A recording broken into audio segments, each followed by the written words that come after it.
Week 18, lesson 5. This one's on higher order derivatives. All right, so far all you've been dealing with has been like this line, first derivatives. Okay, but you can do the derivative of the derivative, right? Or the derivative of the derivative of the derivative.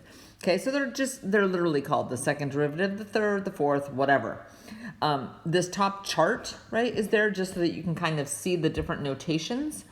The one that I like the most, to be brutally honest, is this particular column, but it is kind of picky, right? So notice on for the second derivative, you're putting the 2 in between the d and the y, but over here it's on the x.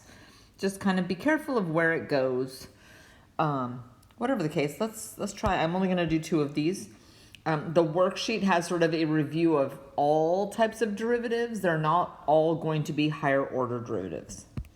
Okay, so this is asking us to do the third derivative. So to do that, first we're going to do the first derivative, 10x to the fourth minus 4x to the third plus 9x squared.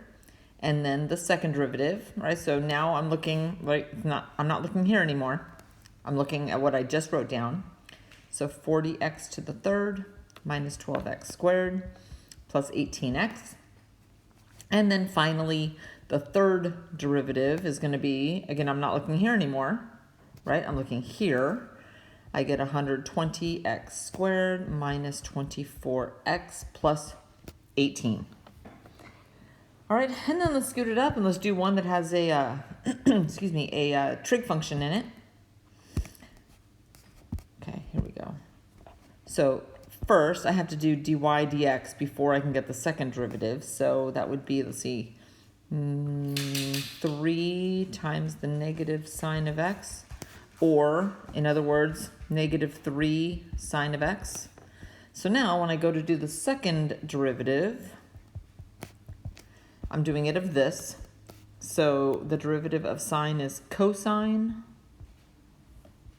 So that is the second derivative.